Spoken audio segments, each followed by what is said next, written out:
고린도전서 1장 18절 말씀 한 절 보도록 하겠습니다. 고린도전서 1장 18절 말씀 신약성경 263페이지 신약성경 263페이지 고린도전서 1장 18절 말씀입니다. 제가 봉독해 드립니다. 십자가의 도가 멸망하는 자들에게는 미련한 것이요 구원을 받는 우리에게는 하나님의 능력이라. 아멘. 우리 옆에 분들과 인사합시다. 만나서 반갑습니다.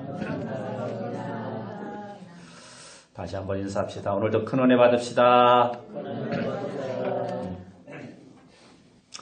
오늘 우리가 읽은 말씀을 통해서 십자가 도의 능력이라는 제목으로 이 시간 함께 은혜의 말씀을 나누기 원합니다.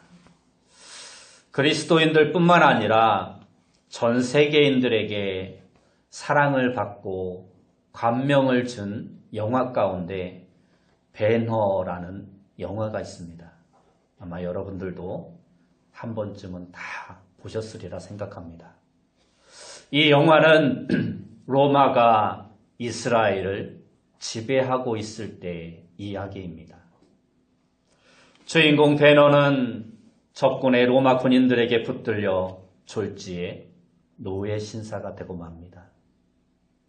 노예로 끌려갈 때 거의 갈증으로 죽게 되었을 즈음 한 사람이 그에게 물을 주어 그 물을 마십니다. 그에게 있어서 그 물은 어찌 보면 생명을 살리는 물과 같았습니다. 그 후에 사랑하는 어머니와 누이 동생은 너무나 고민하고 슬픔에 못 이겨 하다가 문둥병에 걸리게 됩니다. 그래서 문둥병자들만 모여 사는 곳으로 추방을 당하고 맙니다.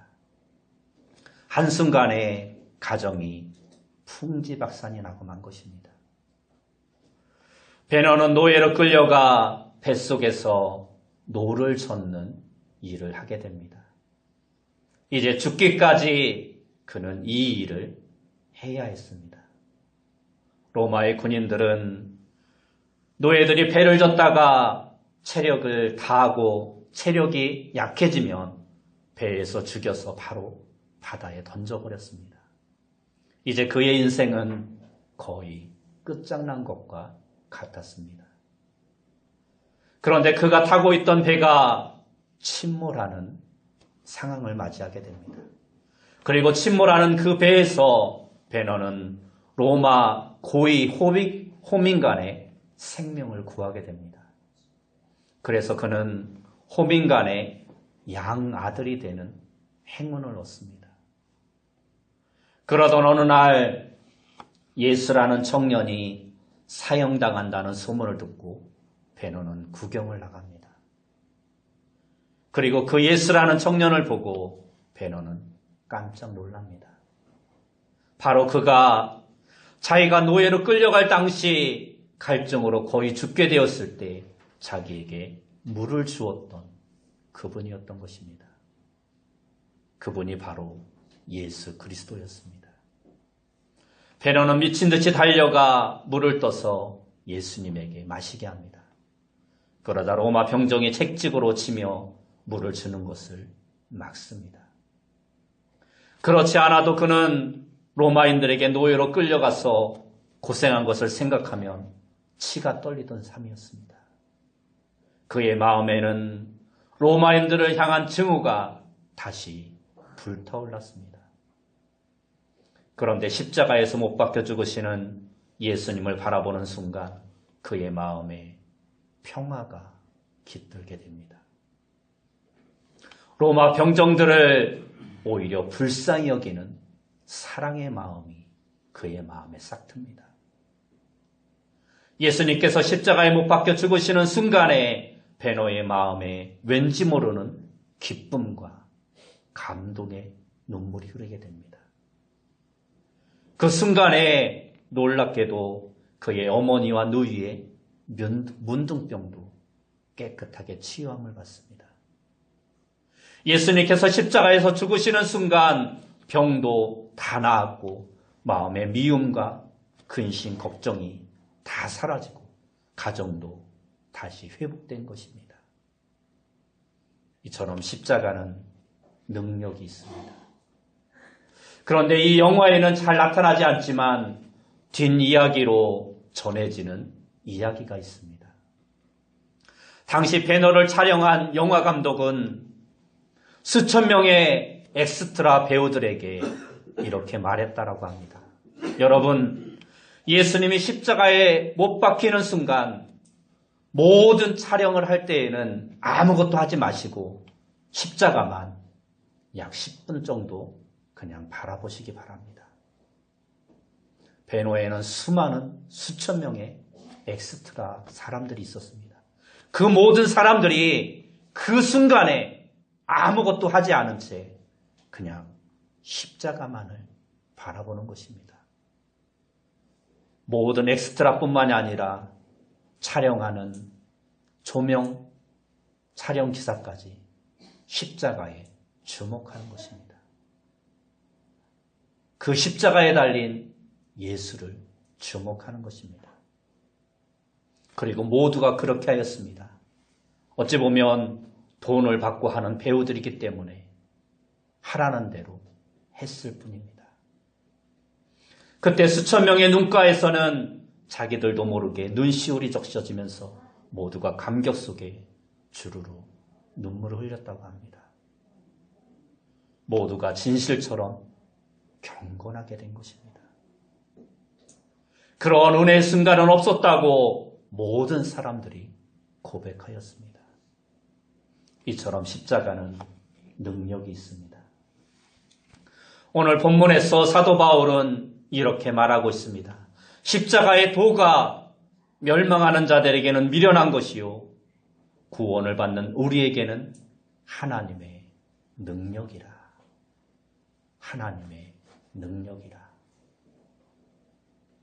우리 동양에서는 예와 도를 아주 중요시합니다. 그래서 차를 마실 때에도 차도라는 것이 있고 바둑을 둘 때에도 기도라는 것이 있습니다. 음식을 먹을 때에도 식도라는 것이 있고 운동에도 도가 있습니다. 그래서 태권도, 유도, 합기, 도라고 말하는 것입니다. 이렇게 우리는 도를 중요시합니다. 그러나 사도 바울은 이러한 세상적인 도를 말하는 것이 아니라 십자가에 도가 있다라고 말씀하고 있습니다. 그 십자가의 도가 구원 얻는 우리에게는 하나님의 능력이라고 말을 합니다. 그러면 십자가의 도의 능력이란 과연 어떠한 능력일까요? 첫째로 십자가의 도의 능력은 죄를 알게 하는 능력입니다. 어떤 사람들은 죄를 알게 하는 것이 무슨 능력입니까? 라고 말할 수 있을 것입니다. 그러나 사실 죄를 안다라는 것은 대단한 능력입니다. 베드로가 갈릴리 호수에서 고기를 잡고 있었습니다. 갈릴리 호수는 너무나 맑아서 낮에는 고기를 잡을 수 없다라고 합니다. 고기를 잡으려고 어부가 다가가면 다 도망쳐버리기 때문입니다. 그래서 갈릴리의 고기잡이는 항상 밤에 이루어졌다라고 합니다. 베드로도 밤새도록 고기잡이를 하였습니다. 그런데 그날따라 한 마리도 잡지 못했습니다. 세상 사람 같으면 아이고 더럽게 재수 없는 밤이다 말했을 것입니다. 아침이 되어 다들 집으로 돌아갈 시간이 되었습니다. 베드로도 아무것도 잡지 못한 채 지치고 허기지고 쓸쓸한 마음으로 그물을 다듬고 있었습니다. 그때 그에게 예수님이 다가오셨습니다. 그리고 베드로의 배를 빌려 수없이 몰려든 사람들에게 말씀을 전하셨습니다. 바닷가가 강론장이었고 배가 강대상이었습니다. 한참 말씀을 전하시던 예수님께서 그물을 깊은 곳에 내리라고 말씀하십니다.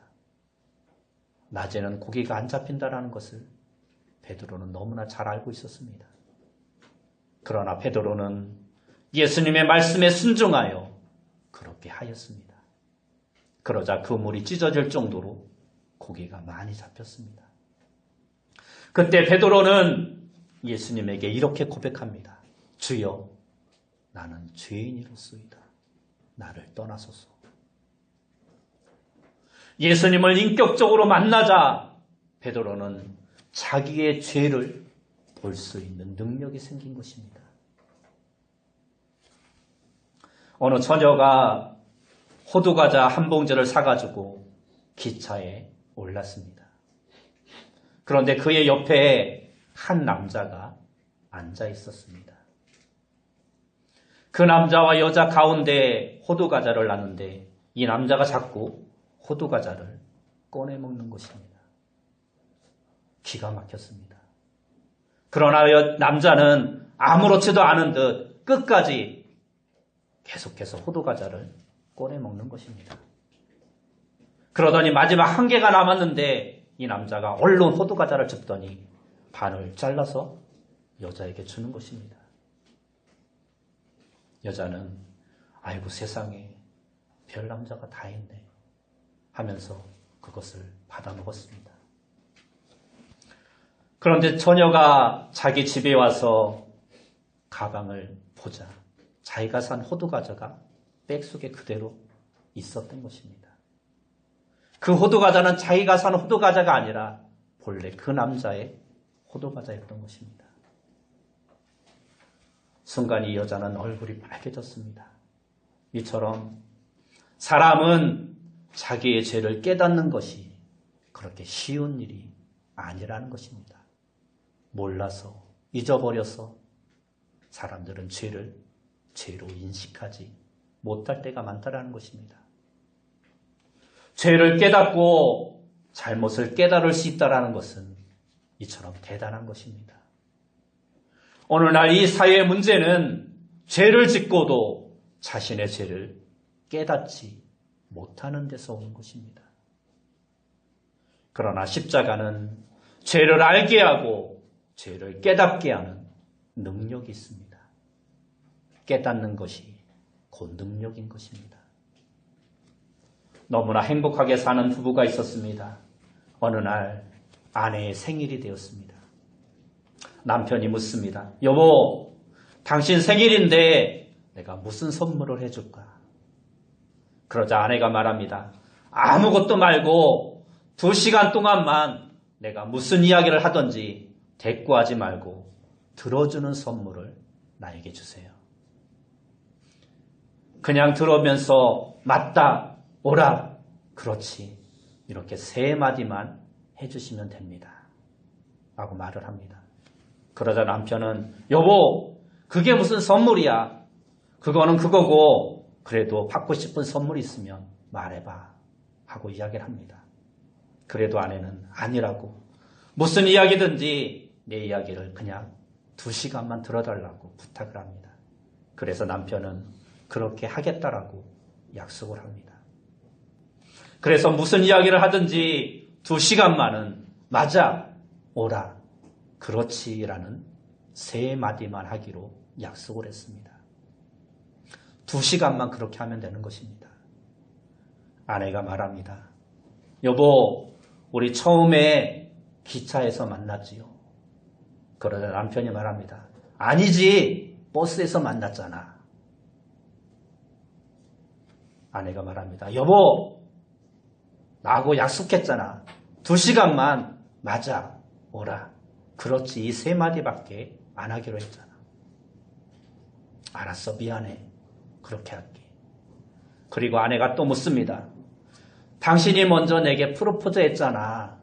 그러자 남편이 또 말합니다. 아니지, 당신이 먼저 결혼하자고 나에게 편지를 보냈잖아. 아내가 또 말합니다. 여보, 약속했잖아. 2시간만. 남편은 우라가 치밀었지만 약속한 말을 지키기로 했습니다. 2시간 동안 아내가 이런 말 저런 말을 합니다. 시간이 지나는 동안 아내가 쭉 이야기를 말하기 시작하는데 2시간 동안 아무 말도 없이 아내의 말을 들어주던 남편은 두 눈에서 눈물이 주르르 흐릅니다. 내가 그때 농담으로 한 말을 가지고 그렇게 며칠씩이나 잠을 이루지 못했구나. 그때 그러한 일을 가지고 그렇게 결혼을 후회했구나. 내가 그렇게 무심코 던진 말 한마디가 그렇게 가슴을 아프게 했구나. 남편은 아내의 손을 붙들고 하염없이 울었습니다.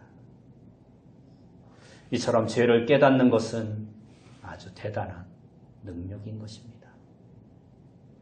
예수님의 십자가는 이처럼 죄를 깨닫게 하는 능력이 있습니다. 어느 목사님의 간증 가운데 이런 이야기가 있습니다. 아들이 너무 방탕하였습니다. 바로 친구들 때문이었습니다.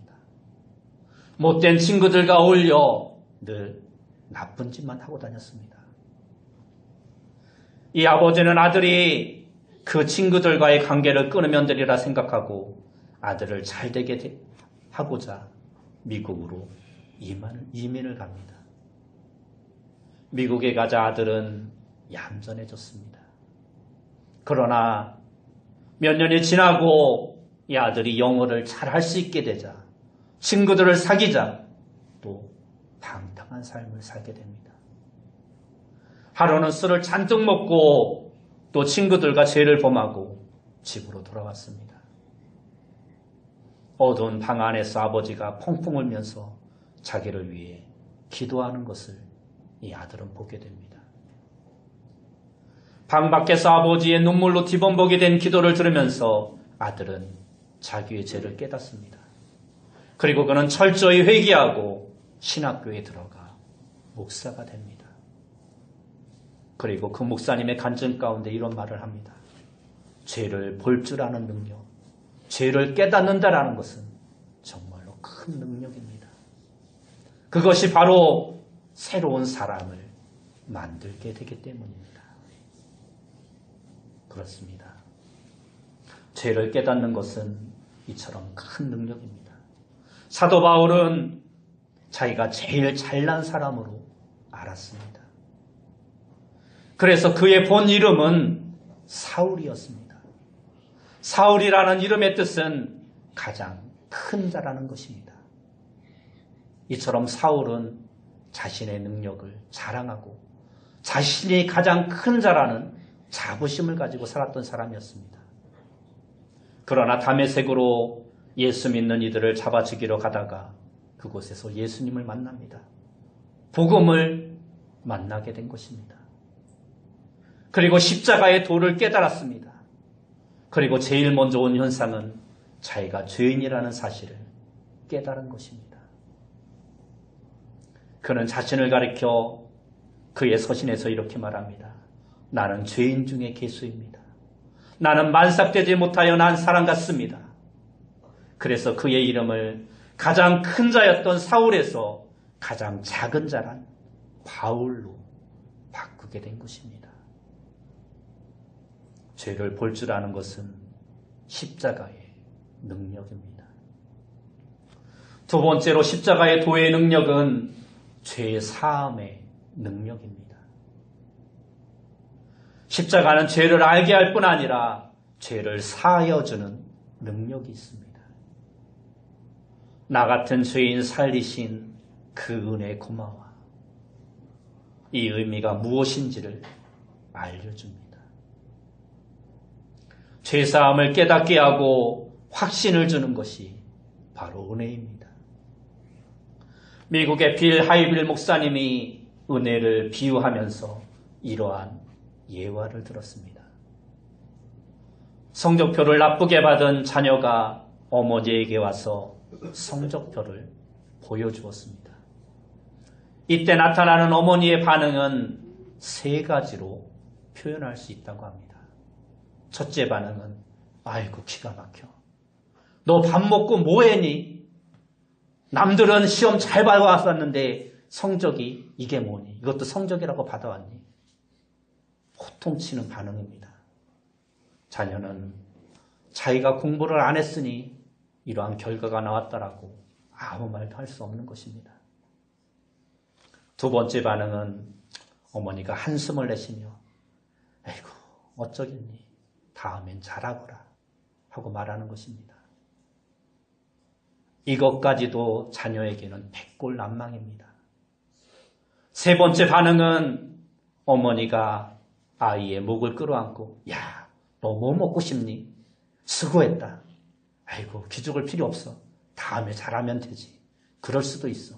넌 훌륭한 사람이 될 거야. 이건 아무것도 아니야. 하고 칭찬해 주는 것입니다. 이것이 은혜라는 것입니다. 그렇습니다. 죽을 수밖에 없는 우리를 위하여 예수님께서 십자가에 대신 죽으신 것, 이것이 곧 은혜인 것입니다. 이것이 깨달아지는 능력은 오직 십자가를 통해서만 가능한 것입니다. 중국에서 선교하고 있는 김효소 목사님의 간증에 이러한 이야기가 있습니다. 이북에서 생긴 일입니다. 어느 마을에 몰래 예수님을 믿는 한 가정이 있었습니다. 아침마다 일어나 무릎을 꿇고 하나님께 기도하였습니다. 그런데 아들은 초등학교에 다니면서 공산 사상에 아주 짙게 빠져 있었습니다. 아들은 아버지, 어머니가 아침마다 하나님께 기도하는 것을 보고 당에 고발을 합니다. 온 동네에서 아들이 친부모를 고발한 사건은 처음 있는 일이었습니다. 공산당은 온 마을 주민들을 교육시킬 목적으로 공개 재판을 하기로 합니다. 사형대를 만들고 그 사형대 위에 아버지, 어머니를 번거지를 씌우고 손을 뒤로 하여 꽁꽁 묶고 무릎을 꿇려 앉힙니다. 그 앞에서 아들이 고발장을 큰 소리로 읽게 합니다. 이 사람들은 저의 아버지, 어머니입니다. 이들은 공산당을 배반하고 아침마다 미신 같은 신에게 기도한 배반자입니다. 사람들은 억지로 끌려나와 공개재판을 구경하면서 숙연해졌습니다. 아들이 아버지를 고발하여 죽이는 모습에 환멸을 느끼는 심정이 얼굴에 역력히 나타났습니다. 공산당은 이 아이를 영웅으로 지켜 세웠습니다. 그리고 상을 주고 대단히 환영하였습니다. 사람들은 아버지에게 돌을 던지고 마지막에 이들을 끌고 어디론가 가버렸습니다. 그렇게 부모는 영영 돌아오지 않았습니다. 한편 이 아이는 영웅이 되었지만 한순간에 고아가 되고 만 것입니다. 공산당은 이 아이가 공산 사상에 투철하다는 이유로 공부를 시키고 대학에 보내고 결혼을 시켜주었습니다. 그가 아들을 낳았습니다. 아들이 커서 이제 초등학교에 들어갔습니다. 어느 날 이 아들이 아버지를 보고 싱긋이 웃는데 이 아버지는 소름이 끼쳤습니다. 그 아들의 모습에서 돌아간 아버지의 얼굴이 그대로 비춰지는 것입니다. 그때서야 비로소 자기가 부모님에게 얼마나 큰 죄를 지었는지를 깨닫게 됩니다. 결혼하고 아들을 낳고 자기가 아버지를 고발할 때쯤에 나이가 돼서야 이 사실을 깨닫게 된 것입니다. 이러한 상황에서 선교사님을 만나 그가 예수님을 믿게 됩니다. 그 예수님 때문에 더욱더 죽은 아버지, 어머니가 생각나게 됩니다. 어느 날 펑펑 울면서 선교사님에게 묻습니다. 하나님은 도저히 용서받지 못할 죄도 용서해 주시나요? 선교사님은 무슨 의미인지 몰랐지만 그의 이야기를 듣고 이야기합니다. 하나님은 그보다 더 큰 죄도 용서해 주십니다. 그는 안도의 한숨을 쉬며 위의 사실을 고백하고 이제는 자기도 아침마다 기도하고 있는데 아이에게 들킬까봐 늘 조심하고 있다라고 말을 합니다. 십자가는 죄사함의 능력이 있습니다. 아무리 목욕탕에 가서 목욕을 하여도 죄는 씻을 수 없습니다. 아무리 의사가 수술을 잘하여도 죄는 도려낼 수 없는 것입니다. 아무리 페인트 칠을 잘하여도 죄는 페인트 칠로 가릴 수 없는 것입니다. 아무리 학교에 가서 공부를 잘하여도 죄를 없앨 수 없습니다. 죄를 사할 수 있는 능력은 오직 예수님의 십자가밖에 없습니다. 나의 죄를 씻기는 예수의 피밖에 없네. 찬양의 가사처럼 오직 십자가만이 죄를 사할 수 있는 능력을 주는 것입니다. 세 번째로 십자가의 도의 능력은 병 고침의 능력입니다. 십자가의 도는 병 고침의 능력이 있습니다. 예수님은 십자가에 못 박혀 죽으시면서 우리의 죄만 짊어지고 죽으신 것이 아니라 우리의 병까지도 짊어지셨다라고 마태복음 8장 17절은 말씀해주고 있습니다. 프랑스 군인들은 전쟁터에 나갈 때 배낭에 꼭 2권의 책을 넣어 가지고 나간다라고 합니다. 하나는 성경이고 다른 하나는 파스칼이 쓴 팡세라는 책입니다.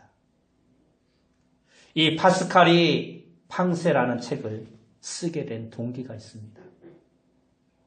그의 여동생이 불치병인 안질에 걸려 고생을 하고 있을 때 파스칼은 진심으로 하나님께 기도합니다. 그때 그에게 환상이 나타납니다. 예수님이 십자가에 나타나더니 동생의 눈을 건드리는 것입니다. 참으로 이상한 일이었고 너무나도 분명한 환상이었습니다. 파스칼은 기도를 마치고 동생에게 찾아가서 눈이 어떠냐고 물었습니다. 그러자 동생이 말합니다. 오빠, 갑자기 이상한 일이 생겼어요. 눈이 금방 나았어요. 이때 파스칼이 중얼거립니다. 나는 철학자의 하나님을 믿지 않고 이제부터 아브라함의 하나님, 이삭의 하나님, 야곱의 하나님, 살아계신 하나님을 믿겠노라. 그리고 책을 쓴 것이 바로 이 팡세입니다. 파스칼이 죽은 후에 그의 옷에서 이상한 가죽 조각이 발견되었는데 바로 그 말이었습니다. 나는 살아계신 하나님을 믿겠노라. 이처럼 십자가는 치유의 능력이 있습니다. 아무리 12년 동안 혈류증을 앓고 고생하고 있었던 사람도 예수님에게 나와 그의 옷가에 손을 대기만 해도 그의 병이 치유함을 받았습니다. 이처럼 십자가의 도는 치유의 능력이 있습니다. 마지막으로 십자가의 도의 능력은 일의 능력입니다. 십자가의 도는 일의 능력을 줍니다. 그래서 아무리 어려운 일이라도 우리가 십자가의 도만 의지하면 모든 것을 이룰 수 있는 것입니다. 하나님이 십자가를 통하여 능력을 주시면 우리는 못할 일이 없습니다. 그래서 사도 바울은 빌립보서 4장 12절과 13절에 이렇게 말합니다. 내가 궁핍함으로 말하는 것이 아니라 어떠한 형편에든지 내가 자족하기를 배웠노니 내가 비천에 처할 줄도 알고 풍부에 처할 줄도 알아 모든 일에 배부르며 배고픔과 풍부와 궁핍에도 일체의 비결을 배웠노라. 내게 능력 주시는 자 안에서 내가 모든 것을 할 수 있느니라. 독일의 수상을 지낸 비스마르크의 이야기입니다. 비스마르크가 어느 날 친구와 사냥을 하러 갔다가 산속에서 그만 실수하여 구덩이에 빠지고 맙니다. 친구를 건지려고 아무리 애를 써봐도 같이 빠질 것 같아 너무나 위험했습니다. 그러자 이 비스마르크는 사냥총을 친구에게 겨누고 당당하게 말합니다. 여보게 친구, 내가 자네를 구하려고 하니 같이 떨어져 죽을 수밖에 없네. 그렇다고 그냥 두자니 자네가 고통스럽게 죽어가는 것을 볼 수 없네. 차라리 빨리 죽여주는 편이 훨씬 더 낫겠네. 내게 고맙게 생각하게. 이 친구는 놀라서 펄쩍 뜁니다. 그러더니 죽을 힘을 다해 수렁에서 빠져나왔습니다. 비스마르크는 자연스럽게 친구를 구할 수 있었던 것입니다. 지혜롭게 일부러 친구에게 냉철하게 대했던 것입니다. 우리 안에는 위기를 극복할 수 있는 능력을 하나님이 다 주셨습니다.